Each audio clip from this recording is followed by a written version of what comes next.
Hi everybody, this is Paul Panett, and I created this little tutorial to help people with the daily checkout form. I was looking at it over the last couple of days, and I had a couple of people ask me questions about it. So I'm going to make some recommendations based on those observations. So I'm going to start from scratch. I'm going to uh, start with the daily checkout from the phase two continuation form. I'm going to make a copy.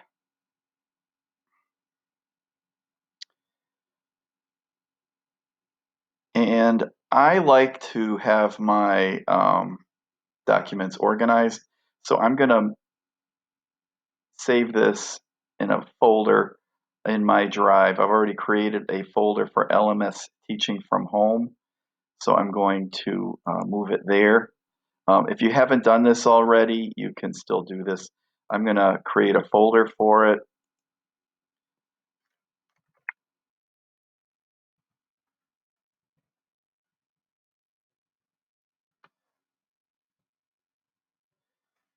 And I'm going to move it here.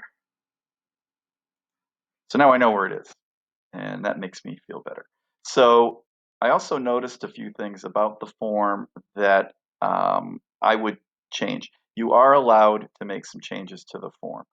And one of the ones that I recommend doing would be if you want to sort the information you receive by class, you want to add a question. In order to do that, you would select last name and we're going to add a question. So here we would type in the question and then the options. I've already done that on another form. So here's daily checkout. I also renamed the form. You just click up here and you can type in and rename the form so it doesn't say copy of checkout. So if you scroll down, this is the question that I added. Select your class period, and then I typed in. You don't have to put all 8 classes if you can just type in the ones that you have, and then they would select it. Another thing I noticed on the form is there's an incomplete question. So if we scroll down after this, how are you feeling? Um, there's a question about what's your personal goal for learning today.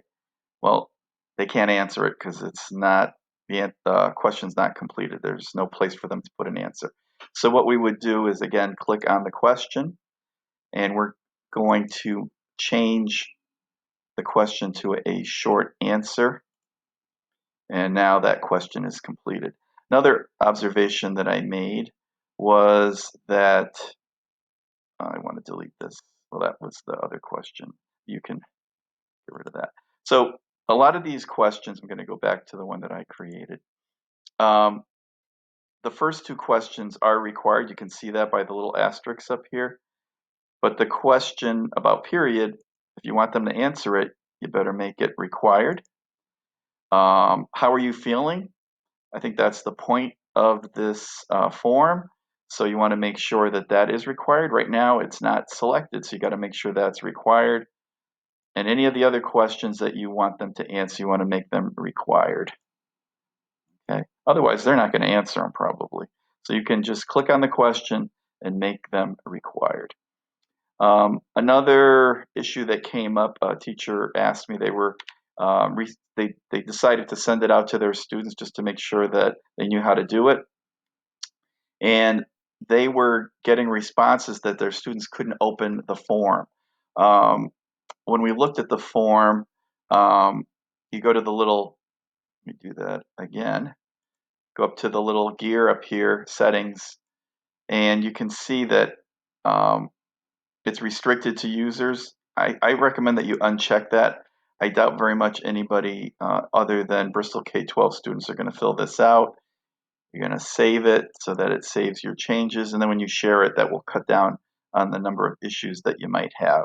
So those are a few of the things that I noticed that you might want to change on the form before you send it out to your students that might make your life a little easier.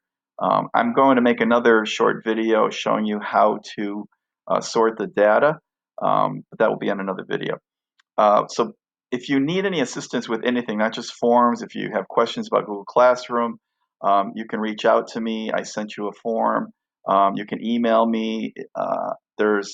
I'm here to help you, and hopefully we can get through this as smoothly as possible. Take care.